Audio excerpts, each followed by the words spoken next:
하나님의 말씀 함께 봅니다. 구약성경 욥기 2장 11절부터 3장 26절까지. 욥기 2장 11절부터 3장 26절까지 조금 길지만 우리 함께 빠르게 교독합니다. 제가 먼저 11절을 읽겠습니다.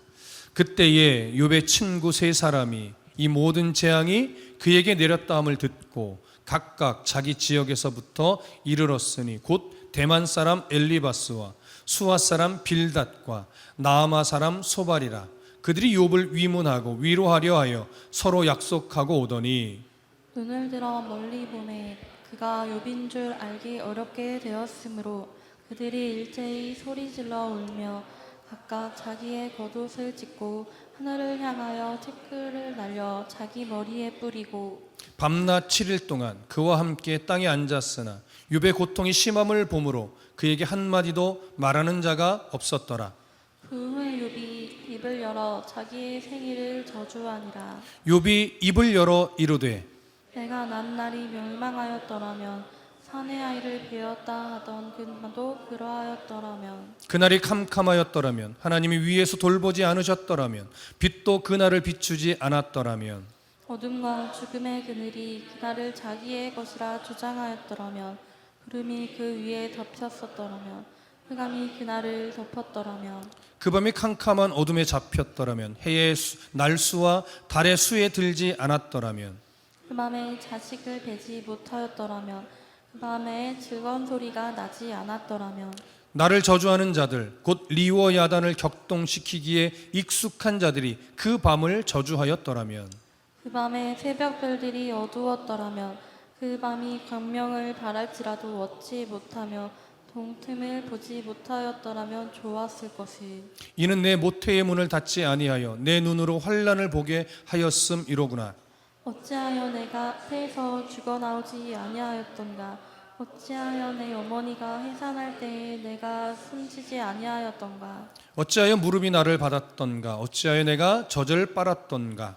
그렇지 아니하였던들 이제는 내가 평안히 누워서 자고 쉬었을 것이니. 자기를 위하여 폐허를 일으킨 세상 임금들과 모사들과 함께 있었을 것이요 혹시 금을 가지며 은으로 집을 채운 고군과 함께 있었을 것이며 또는 낙태되어 땅에 묻힌 아이처럼 나는 존재하지 않았겠고 빛을 보지 못한 아이들 같았을 것이라. 거기서는 악한 자가 소요를 그치며 거기서는 피곤한 자가 쉼을 얻으며 거기서는 갇힌 자가 다 함께 평안히 있어 감독자의 호통 소리를 듣지 아니하며 거기서는 작은 자와 큰 자가 함께 있고 종이 상전에게서 놓이느니라. 어찌하여 고난당하는 자에게 빛을 주셨으며 마음이 아픈 자에게 생명을 주셨는고. 이러한 자는 죽기를 바라도 오지 아니하니 땅을 파고 숨긴 보배를 찾음보다 죽음을 구하는 것을 더하다가 무덤을 찾아 얻으면 심히 기뻐하고 즐거워하나니 하나님에게 둘러싸여 길이 아득한 사람에게 어찌하여 빛을 주셨는고. 나는 음식 앞에서도 탄식이 나며 내가 앓는 소리는 물이 쏟아지는 소리 같구나. 내가 두려워하는 그것이 내게 임하고 내가 무서워하는 그것이 내 몸에 미쳤구나. 함께 읽습니다. 나에게는 평온도 없고 안일도 없고 휴식도 없고 다만 불안만 있구나. 아멘. 오늘 설교는 평소보다 조금 길 것 같습니다. 본문을 줄일 수가 없어서 욥기의 특징 중 하나는 본문을 짧게 가기가 굉장히 어렵습니다. 그래서 어떤 설교는 2장을 한 번 설교로 가야 되는 경우도 있어요. 그래서 저도 연구하기가 굉장히 바쁘고 설교할 때도 이걸 그래도 어느 정도 시간 분배를 잘해야 되기 때문에 좀 어려움이 있습니다. 그래서 오늘 좀 바쁩니다. 잘 집중해 주십시오. 욥은 첫 번째 재앙을 통해서 모든 소유가 무너지는 그런 재앙을 마주했습니다. 그때도 하나님을 원망하지 않았죠. 그의 육체가 종기로 인해서 심각한 고통에 이르게 되는 두 번째 재앙을 마주했지만 그는 하나님을 원망하지 않고 신앙을 지켜냈습니다. 욥과 동일한 고통을 마주하며 함께 살던 아내도 욥이 종기까지 임하여 극심한 육체적 고통에 시달려서 차라리 죽는 것이 낫겠다 싶은 그때에 그 아내는 욥에게 찾아와서 차라리 하나님을 원망하고 하나님 손에 죽는 것이 더 편하겠습니다라고 하며 탄식을 했었죠. 그러나 욥은 그 아내에게마저도 우리가 지금까지 넘치는 복을 받았으니 하나님이 주시는 화를 기꺼이 받아내는 것이 옳지 않겠습니까? 라고 하며 너무나 멋진 신앙 고백을 했습니다. 이처럼 욥은 두 번의 재앙 앞에서도 하나님을 원망하지 않았습니다. 육체를 공격하면, 생명을 위협하면 하나님을 욕할 것이라고 주장했던 사탄의 주장이 틀렸음이 증명되었고, 욥을 신뢰했던 하나님이 승리한 것이죠. 그래서 욥의 승리는 곧 하나님의 승리입니다. 이제 오늘 본문에 보면 드디어 우리가 알고 있는 욥의 세 친구들이 욥을 찾아옵니다. 자, 그 장면을 먼저 보겠습니다. 자, 2장 11절부터 13절 우리 다시 한번 함께 읽습니다. 시작.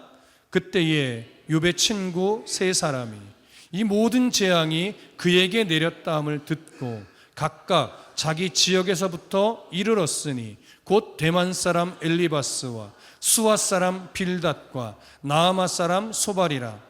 그들이 욥을 위문하고 위로하려 하여 서로 약속하고 오더니 눈을 들어 멀리 보매 그가 욥인 줄 알기 어렵게 되었으므로 그들이 일제히 소리질러 울며 각각 자기의 겉옷을 찢고 하늘을 향하여 티끌을 날려 자기 머리에 뿌리고 밤낮 7일 동안 그와 함께 땅에 앉았으나 욥의 고통이 심함을 보므로 그에게 한마디도 말하는 자가 없었더라.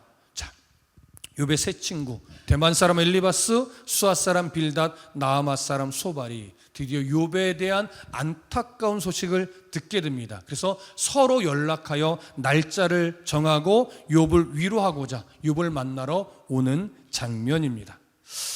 사실 이 세 친구가 살고 있는 이 세 지역은 정확하게 어딘지는 알 수 없습니다. 학자들이 나름대로 이 정도 위치일 것이다라고 추측을 하는 겁니다. 그래서 보편적인 견해들 중에 그나마 여러분들에게 소개할 수 있는 것은 대만은, 엘리바스가 살고 있던 대만은 에돔 지역의 어떤 북쪽의 어디쯤일 것으로 추측을 합니다. 그리고 수아는 유프라테스강 중부 지역의 어느 한 지역쯤일 것이다 이렇게 추측을 합니다. 그리고 나아만은, 이 소발에 살고 있던 나아만은 아라비아의 북서쪽에 위치한 어디쯤일 것이다 이렇게 추측을 합니다. 중요한 것은 이들이 어느 지역에 살고 있던 사람들이냐는 아닙니다. 무엇이 중요하냐면 이들이 각자의 살던 곳에서 욥에 대한 소식을 들었다는 거예요. 그리고 서로 연락을 했고 그 연락하여 날짜를 정하고 드디어 그날 욥이 있는 곳에 찾아와서 함께 욥을 만났다라고 하는 사실이에요. 그렇다면 이들이 욥에 대한 소식을 듣고 서로 연락하여 날짜를 맞추고 욥에게 찾아오기까지 얼마만큼의 시간이 흘렀을까요? 우리가 정확하게 알 수는 없으나 며칠, 몇 주는 아닐 겁니다. 욥기 7장 3절에 보면 엘리바스의 말을 듣고 나서 욥이 하게 된 말 중에 한 부분인데 욥이 이런 말을 해요. 이와 같이 내가 여러 달째 고통을 받으니 고달픈 밤이 내게 작정되었구나. 여기서 욥이 말하고 있는 여러 달, 이것은 1년은 못 돼요. 하지만 짧은 기간은 아니라는 의미입니다. 그래서 몇 개월인지는 알 수 없으나 당시의 교통 상황이나 지리적 위치를 고려해 볼 때 소식이 오고 서로 전달을 하고 약속을 잡고 오기까지는 제 생각에는 그래도 5개월에서 6개월 남짓되지는 않았을까 이렇게 추측을 합니다. 정확하지는 않지만 그래서 결코 짧은 기간은 아니에요. 그렇게 오랜 기간까지 욥은 극심한 고통을 마주하면서 그저 하루하루를 죽지 못해 버텨내며 살아내고 있는 중에 있습니다. 그렇게 욥이 하루하루를 버텨내고 있을 때 그의 외형적인 모습은요, 정말 이루 말할 수 없을 만큼 몰골이 흉측하게 변해 있었습니다.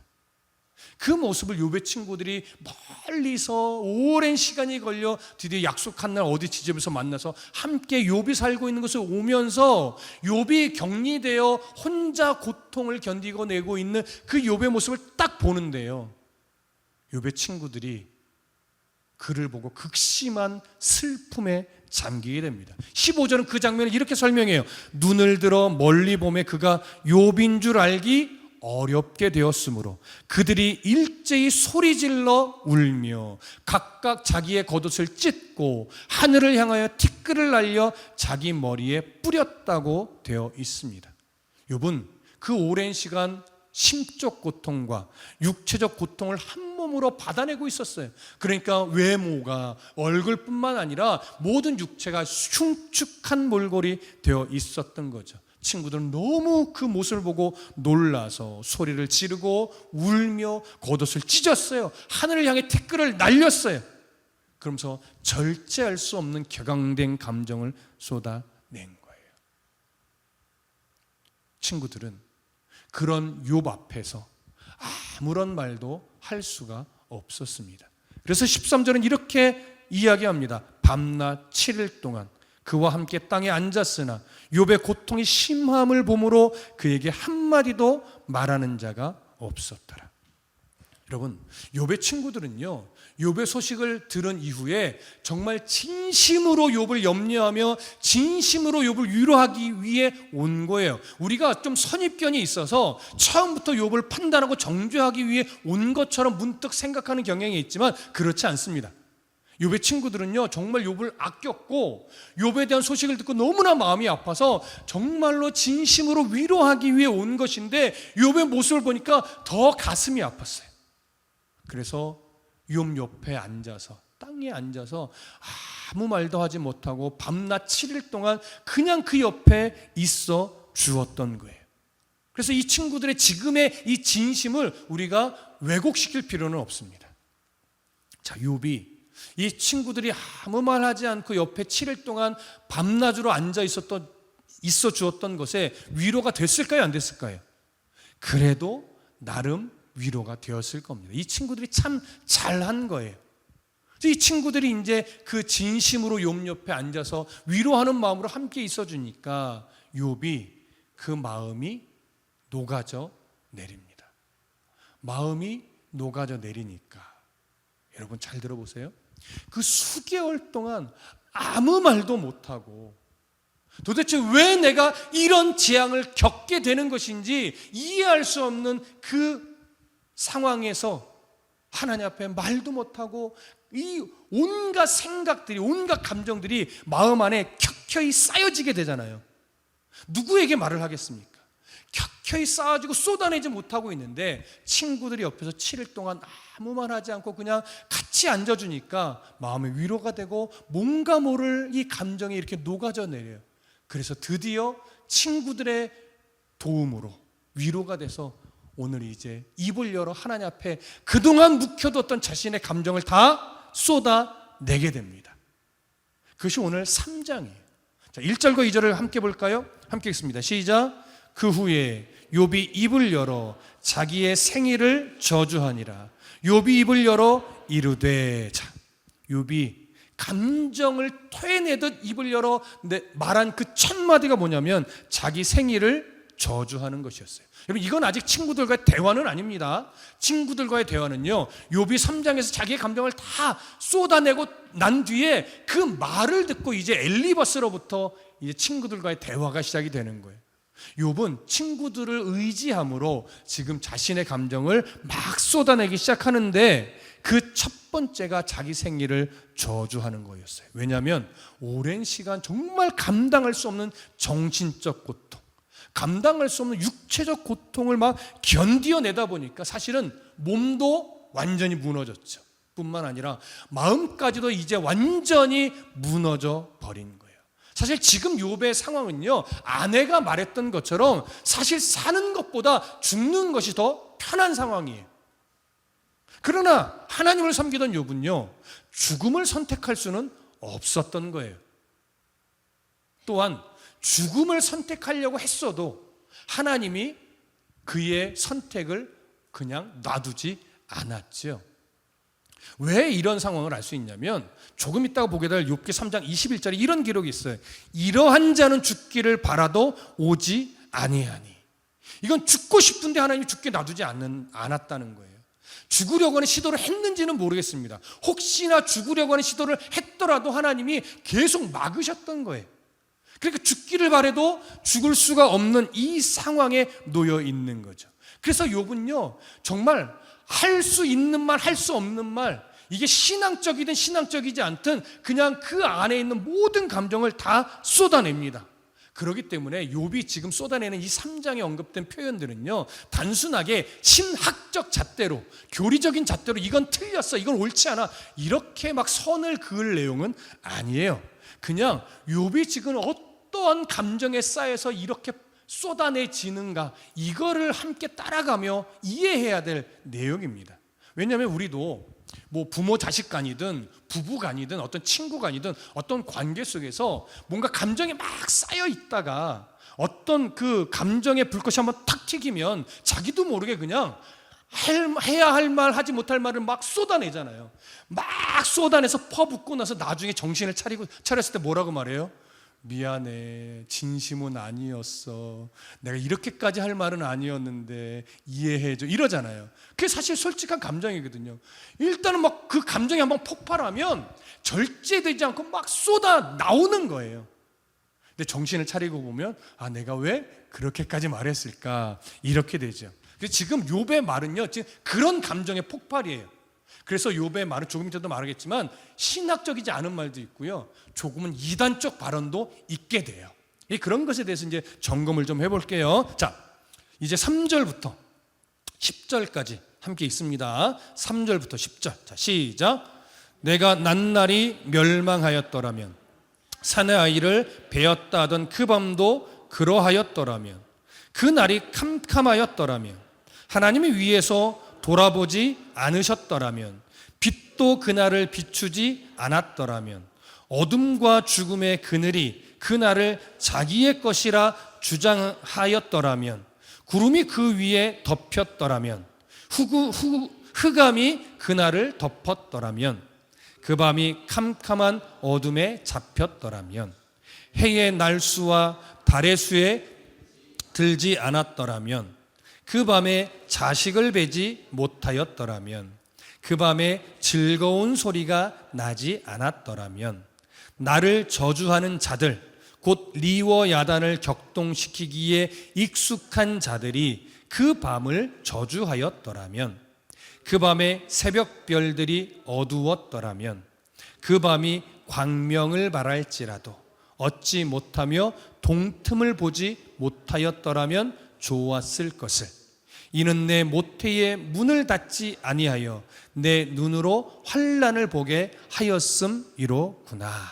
자, 지금 이 구절들은 모두 자신이 태어나지 않았으면 더 좋았겠다라고 하는 탄식의 표현들이에요.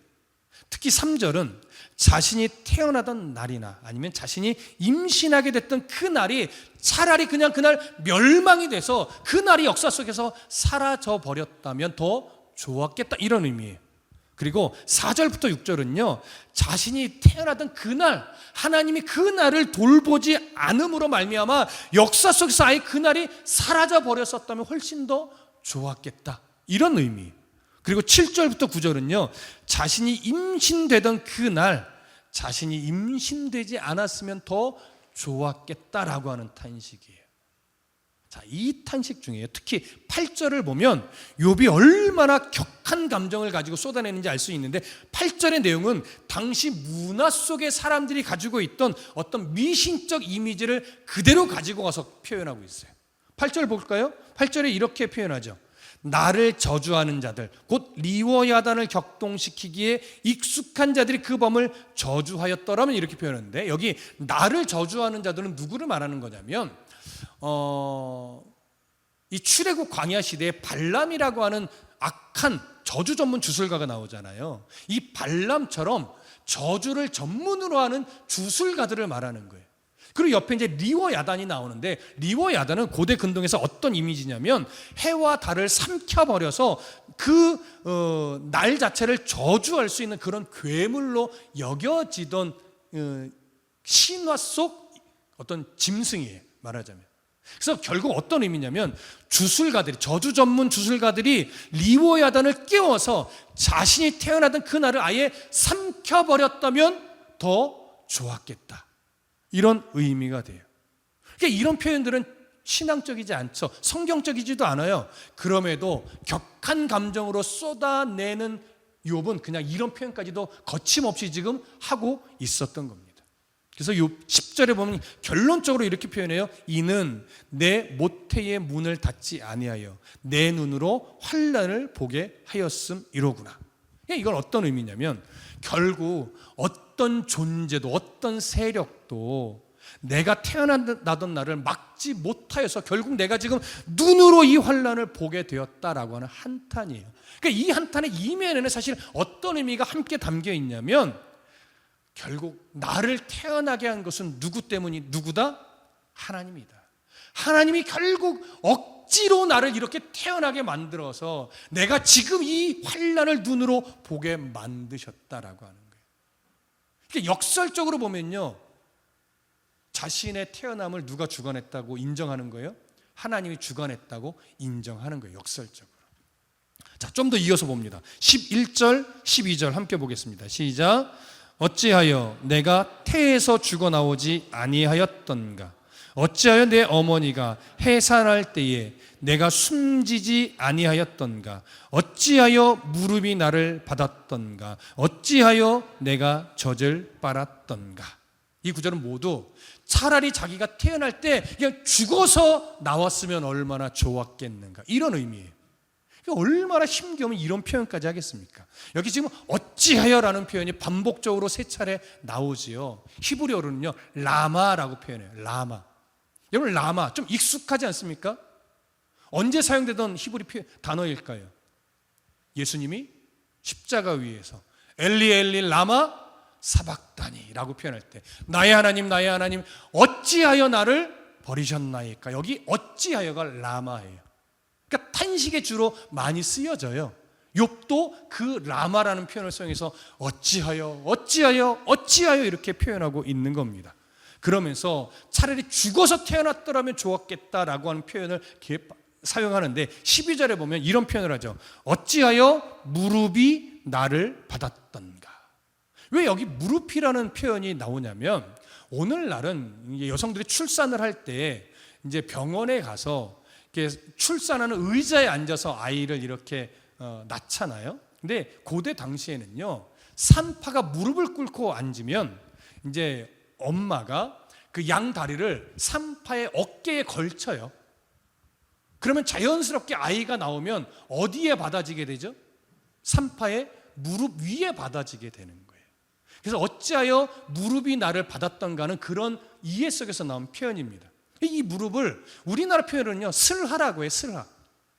슬하의 자녀가 몇이십니까? 라고 할 때 그 슬하. 이게 다시 말하면 무릎으로 자녀를 몇이나 받으셨습니까? 이런 의미가 되는 거예요. 무슨 말씀 이해되시죠? 그래서 그 욥은 지금 그렇게 왜 내가 살아서 나와 산파의 무릎 위에 놓여졌던가, 또 그렇게 받아진다면 왜 내가 어미의 젖을 살아서 빨았던가, 이렇게 한탄하는 겁니다. 자, 이해되셨죠? 계속해서 왜 태어났는가를 지금 탄식하는 거예요. 자, 이어서 또 봅니다. 13절부터 19절까지. 자, 함께 읽겠습니다. 시작. 그렇지 아니하였던들 이제는 내가 평안히 누워서 자고 쉬었을 것이니 자기를 위하여 폐허를 일으킨 세상 임금들과 모사들과 함께 있었을 것이요, 혹시 금을 가지며 은으로 집을 채운 고관들과 함께 있었을 것이며, 또는 낙태되어 땅에 묻힌 아이처럼 나는 존재하지 않았겠고 빛을 보지 못한 아이들 같았을 것이라. 거기서는 악한 자가 소요를 그치며, 거기서는 피곤한 자가 쉼을 얻으며, 거기서는 갇힌 자가 다 함께 평안히 있어 감독자의 호통 소리를 듣지 아니하며, 거기서는 작은 자와 큰 자가 함께 있고 종이 상전에게서 놓이느니라. 지금 이 구절들은 모두 욥이 차라리 태어나지 않고 죽음으로 인해서 스올에 내려갔다면 훨씬 더 좋았겠다, 이런 의미로 하는 말이에요. 당시에 이 스올이라고 하는 개념은요, 이 고대 근동 사람들에게서 어떤 이미지로 이해되고 있었냐면, 천국과 지옥을 논하기 전에 사람이 일단 죽으면 모두가 다 평등하게 어디로 가냐면 스올에 가서 평안을 누린다, 쉰다, 이런 이해를 가지고 있었어요. 성경적인 이해는 아닙니다. 자, 그래서 그 스올에서 죽어서 스올로 가면 모든 사람이 평등하게 쉬게 되니까 욥의 지금 바라는 바는 뭐냐면, 자기가 태어나지 않고 태어나자마자 죽어서 아예 스올로 바로 직행했다면 내가 훨씬 더 평안했을 텐데, 이런 말을 하는 거예요. 그래서 14절에서는 자신이 죽어 스올에 만약에 가버렸다면 폐허가 된 성읍을 멋지게 일구었던 정말 훌륭한 임금 내지는 그 모사들과 함께 내가 교제하며 평안을 누렸을 텐데, 이런 의미가 되고요. 15절의 의미는 성공적인 인생을 살았던 그 부자들 있잖아요. 그들과 함께 교제하며 평안을 스올에서 누리고 있을 텐데, 이런 의미예요. 그리고 16절은 뭐냐면, 어떤 자가 가장 복된 자냐? 아예 빛을 보지 않고 태어나자마자 죽어 스올에 떨어진 아기가 가장 복된 자다, 이렇게 표현을 하는 거예요. 그래서 자기도 그렇게 복된 아이처럼 죽음을 아예 빛을 보지 않고 바로 죽어서 스올에 떨어졌더라면 정말 좋았겠다, 이런 말을 하는 겁니다. 그러면서 17절부터 19절은 어떤 의미냐면, 그렇게 사람들이 가는 스올은 얼마나 좋은지, 거기에는 악한 자의 악행도 멈추고 고난 중에 있던 자도 쉼을 얻는 곳이고, 포로나 노예 같은 삶을 살았던 자들도 스올에 가면은 감독자의 그 압제에서 완전히 벗어나서 평안한 쉼을 누리는 곳이고, 스올에서만큼은 지위 고하를 막론하고 모두가 다 평등하게 쉬는 곳이다. 내가 바로 이런 스올에 아예 태어나면서부터 가고 싶었던 것이다, 이렇게 말하는 거예요. 지금 욥의 고통이 얼마나 심각한 상황이었는지 우리가 가늠해 볼 수 있는 부분인 거죠. 자, 이제 마지막 단락 봅니다. 20절부터 26절까지 함께 보겠습니다. 시작. 어찌하여 고난당하는 자에게 빛을 주셨으며 마음이 아픈 자에게 생명을 주셨는고, 이러한 자는 죽기를 바라도 오지 아니하니 땅을 파고 숨긴 보배를 찾음보다 죽음을 구하는 것을 더하다가 무덤을 찾아 얻으면 심히 기뻐하고 즐거워하나니, 하나님에게 둘러싸여 길이 아득한 사람에게 어찌하여 빛을 주셨는고, 나는 음식 앞에서도 탄식이 나며 내가 앓는 소리는 물이 쏟아지는 소리 같구나. 내가 두려워하는 그것이 내게 임하고 내가 무서워하는 그것이 내 몸에 미쳤구나. 나에게는 평온도 없고 안일도 없고 휴식도 없고 다만 불안만 있구나. 자, 지금 이 20절부터 26절이요, 욥이 탄식을 하며 정말 하고 싶었던 말들을 하고 있는, 정말 하고 싶었던 말이 여기에 있는 거예요. 자, 20절부터 23절의 내용은 욥이요 이렇게 표현을 해요. 어찌하여 무엇을 주셨는고, 이렇게 수사학적인 질문을 던지면서 자신의 이 탄식된 마음을 토로하는데, 결국 이런 의미입니다. 하나님은 왜 정말 죽고 싶어하는 그 나에게 죽음을 주지 않고 계속해서 막으심으로 왜 고통 속에 계속 살게 만드시는지 이해할 수 없다는 거예요. 그래서 하나님이 욥이 죽지 못하게 뭐 한다는 거예요? 막고 있다는 거예요. 이걸 지금 강조하는 거죠. 23절에서 이렇게 표현했어요. 하나님에게 둘러싸여 길이 아득한 사람에게 어찌하여 빛을 주셨는고. 이 쌓여라는 표현이 어떤 의미냐면, 이 1장 2장에서 이 울타리라는 표현이 나왔잖아요. 울타리가 뭐냐면 하나님의 보호하심이에요. 하나님의 울타리. 그래서 1장과 2장에서는 하나님이 사단에게 그 울타리를 거둬주겠다고 약속하셔서 하나님 울타리를 거두셨죠. 그래서 사단이 재앙을 내렸어요. 사단이 두 번이나, 그렇죠? 지금은 어떻게 했어요? 하나님이 울타리를 거두지 않고 아예 울타리를 쳐서 죽지 못하게 막아서 더 고통 속에 몸부림치게 하나님이 만들었다는 거예요. 울타리를 걷어 재앙을 주실 때는 언제고 지금은 울타리를 쳐서 죽지도 못하게 만드시냐며 하나님 앞에 탄식하는 거죠. 그러니까 제발 이 울타리를 좀 거두어 주셔서 나로 하여금 어떻게 해달라? 죽게 해달라. 이게 지금 고통에 몸부림치는 욥이 원하는 거예요. 물론 그게 정말 진심이겠습니까?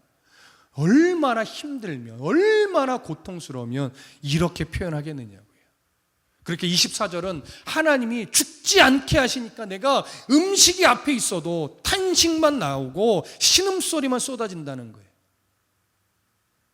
그러면서 이제 핵심 키워드가 나옵니다. 25절이 정말 오늘 설교에서 중요한 구절이에요. 25절 다 같이 읽어볼게요. 함께 읽습니다. 시작. 내가 두려워하는 그것이 내게 임하고 내가 무서워하는 그것이 내 몸에 미쳤구나. 자, 보십시오. 욥이 신앙에 철이 들면서 평생을 어떠한 노력에 최선을 다했어요? 하나님을 경외하며 악에서 떠나는 일에 최선을 다했어요.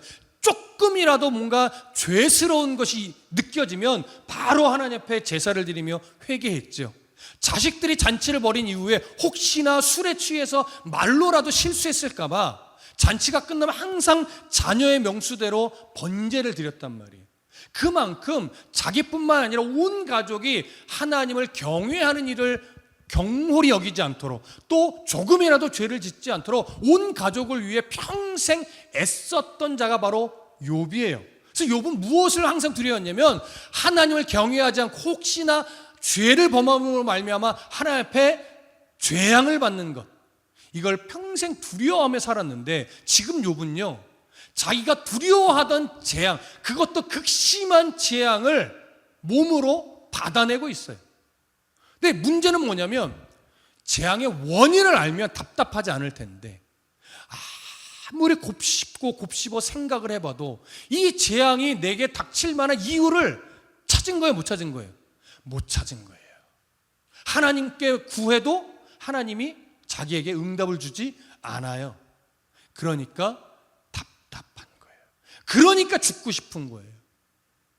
단순하게 이 재앙이 너무 견디기 힘겨워서만 죽고 싶은 것이 아니라 재앙의 원인이라도 알면 이 답답함이 해결될 텐데 하나님은 물어도 응답이 없고 나의 재앙은 언제 끝날 줄도 모르겠고 수개월째 계속돼서 이 내 몸의 재앙이 나를 고통스럽게 만드니까 정신적인 고통과 육체적인 고통이 겹겹이 쌓여서 죽고 싶어도 죽어지지도 않고 하나님께 구해도 하나님은 아무런 응답도 없고 그러니까 더 답답하여서 지금 이렇게 탄식을 쏟아내게 된 거예요.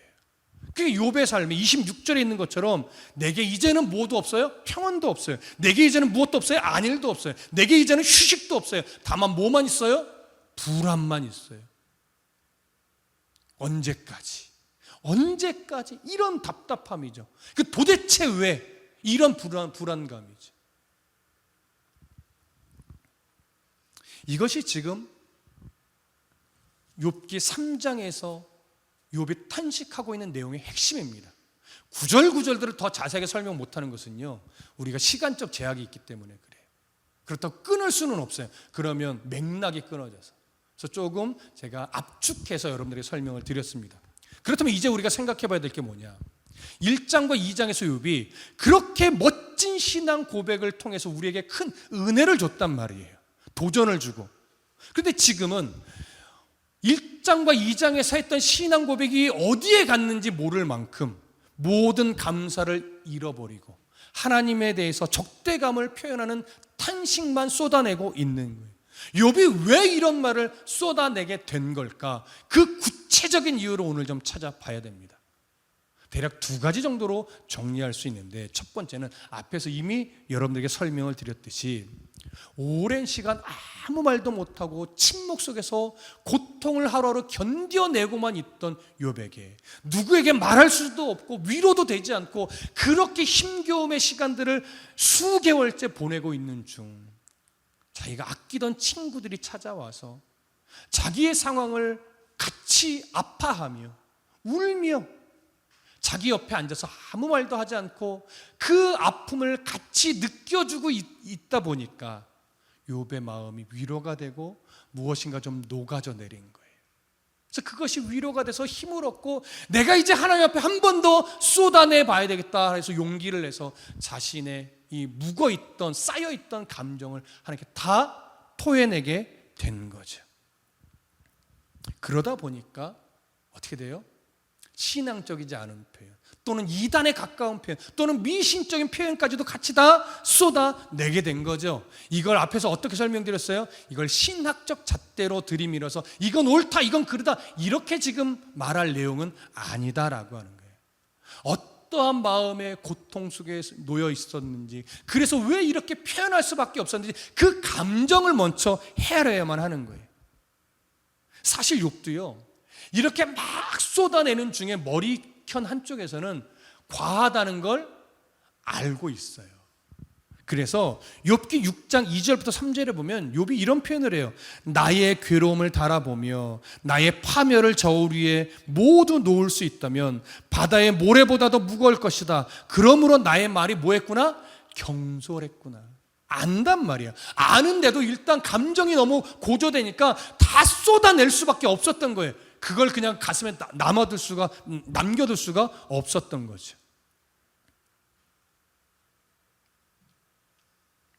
욥은 친구들을 의지함으로 다 쏟아낸 거예요. 근데 친구들은 욥을 정말 위로하려고 왔던 친구들은 오히려 욥의 탄식을 들으면서 마음에 불편함이 생긴 거예요. 왜 저렇게 말하지? 저렇게 쏟아낼 수밖에 없는 욥의 마음을 헤아렸어야 되는데 여기서 이제 어긋나기 시작하는 거예요. 헤아리지 못하고 이제 4장과 5장으로 가면 엘리바스가 너 이 말은 잘못됐어라고 하면서 지적을 하게 돼요.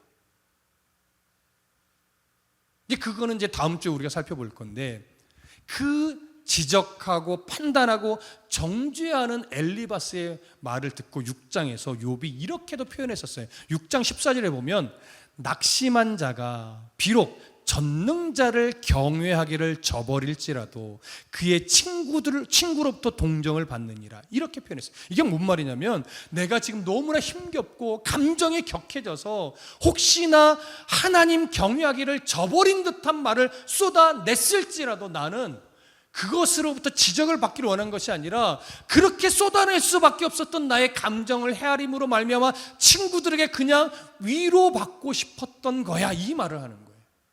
근데 욥의 친구들은요 그러한 욥의 감정을 헤아리지 않았어요. 너 아무리 그래도 이렇게 말하는 건 아니지 라고 하면서 조목조목 무엇을 잘못 말했는지를 판단하며 욥을 지적하며 욥의 죄를 언급하기 시작했던 거예요. 그러니까 여기서부터 이제 욥과 핀트가 어긋나기 시작을 했던 거죠. 돌아온 건 정죄밖에 없었던 거예요.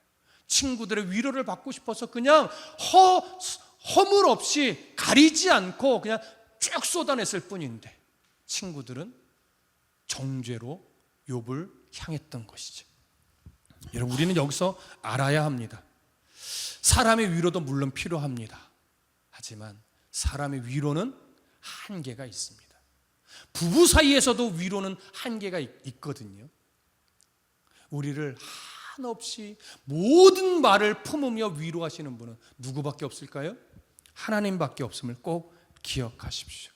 하나님의 위로에는 한계가 없습니다. 사실 욥은요 왜 이렇게 쏟아내냐면 마음 한켠에 아는 거예요. 나의 이 모든 탄식을 과하고 무례한 표현이 있다 할지라도 하나님은 다 받아내실 수 있는 분이라는 것이 마음 한켠에 아마도 있었을 겁니다. 그래서 다 쏟아냈던 거죠. 그리고 또 하나 우리가 이제 꼭 오늘 놓치지 말고 봐야 될 거, 욥이 왜 이렇게 하나님 앞에 적대적인 감정까지도 쏟아낼 수밖에 없었느냐. 욥이 평생을 붙잡고 살아내던 신앙의 원리가 있었어요. 그 신앙의 원리가요 지금 자신이 마주하고 있는 현실의 상황과 너무나 맞지 않고 충돌되어 버렸던 거예요. 그러니 하나님이 이해가 안 되는 거죠. 그럼 욥이 평생을 붙잡고 살았던 신앙 원리가 뭐였을까요? 잘 들으십시오. 하나님을 경외하며 죄에서 떠나는 삶을 살면 하나님이 반드시 복을 주고 재앙을 내리지 않는다는 이 큰 원리예요. 근데 이건 4장과 5장에서 엘리바스 친구들이 말하는 인과 응보식의 신앙과 사실은 똑같은 거예요. 앞뒤가 다를 뿐이지 똑같은 거예요. 친구들의 주장은 그거예요. 현상을 보니까, 결과를 보니까 이건 죄로 인해서 하나님이 벌하신 거지, 어떻게 죄를 짓지 않고 이런 현상이 생길 수 있느냐라고 하면서 인과응보식 또는 권선징악식의 기본적인 신앙의 큰 원리 있잖아요. 그걸 갖고 제시를 하는 거거든요. 근데 욥도요 그런 원리를 갖고 살았던 거예요. 그래서 하나님을 늘 바르게 경외하며 하나님 앞에서 죄를 짓지 않고 살면 하나님 반드시 복을 주시고 재앙을 내리지 않는다라고 하는 그 신앙의 원리를 갖고 평생 그렇게 살아냈거든요. 그래서 그 신앙의 원리에 부합하게 욥은 평생 하나님이 주시는 넘치는 복을 받으며 살았어요. 그러니까 이 원리가 맞다고 여기며 정말로 늘 매 순간순간 이 하나님을 경외하면서 악에서 떠나는 이 씨름을 소홀히 하지 않았던 거예요. 근데 문제는 뭐예요? 어느 날 이 신앙의 원리가 깨지는 사건이 갑작스럽게 하루 만에 터져난 거예요. 하루 만에 모든 소유, 자식까지 죽는 이런 일이 벌어졌죠. 근데 그 다음 날, 뭐 그 다음 날인지 모르겠지만 그 가까운 그 다음 시기에 어떤 일까지도 벌어집니까? 온몸에 종기가 나서 하나님의 저주받은 자라고 모든 사람이 여길 수 있는 그런 육체적 질병이 왔던 거죠. 근데 욥은 아무리 생각해도 내가 이런 재앙을 받을 만한 악을 저지른 적이 없어요. 그러니까 도대체 하나님을 경외하며 악에서 떠나면 하나님 복을 주시고 재앙을 내리지 않는 분으로 알고 지금까지 살았는데 왜 하나님은 나에게 이러한 재앙을 주셨는가? 자기가 붙잡고 살아왔던 신앙의 원리가 지금 완전히 깨져버려서 더 고통스러운 거예요. 내가 믿던 하나님이 아닌 것 같은 거죠. 여러분, 똑같진 않을지 모르겠지만 우리도 각자 나름대로 신앙의 원리 하나 이상씩은 가지고 살아가고 있습니다. 그런데 종종 내가 붙잡고 살아내던 그 신앙의 원리가 이상하게 안 맞을 때가 있어요. 그러면 답답하죠. 하나님이 이런 하나님인가? 하나님이 날 끝까지 사랑한다 했는데 지금 이 상황은 나를 사랑하시는 상황이 맞나? 나를 외면한 거 아닌가? 아니면 때로 어떤 때는 내가 뭔 잘못을 저질렀길래 이런 일을 일어나는 걸까? 문득 이렇게 생각할 때도 있죠. 욥만큼은 아니지만 욥과 같은 고민들을 하게 되는 순간이 와요. 여러분, 사실 욥이 가지고 살았던 신앙의 그 중심 원리가요 틀린 건 아니에요. 대전제로는 맞아요. 하지만 신앙의 삶, 인생이라는 역사 속에서 드리워져 가는 신앙이라는 것이 그렇게 간단하지 않습니다. 여러분 살아보셔서 아시잖아요. 우리의 신앙이요 언제 자라나면 내가 알고 있던 신앙의 보편적인 원리보다 하나님이 더 위대하시고 크시며 그 위에 계시던 분이라는 걸 알게 되고 인정하게 될 거예요. 그때 신앙이 자라요. 내 뜻이 무너지더라도 하나님의 뜻이 세워지는 것이 더 중요한 가치라고 하는 것을 알게 되고 인정하게 될 때, 그때 신앙이 자랍니다. 여러분 하박국 선지자를 보세요. 이스라엘이 바벨론에 의해서 멸망하게 될 때 사실 이스라엘이 완전히 하나님 앞에 불순종하는 모습이 가득했어요. 그래서 하박국 선지자 하나님 앞에 외쳤죠. 하나님, 이 백성들이 지금 하나님 앞에 너무나 불손합니다. 그러니 좀 정신을 좀 차리게 해주십시오. 이렇게 기도했거든요. 근데 하나님이 응답이 왔어요. 알았어, 내가 바벨론을 보낼게. 근데 바벨론을 보낸다는 것은요 정신 차리게 한다는 얘기가 아니고 이스라엘을 아예 멸망시킨다는 얘기예요. 그리고 또 하나 말해요. 예루살렘 성전을 무너뜨린대요.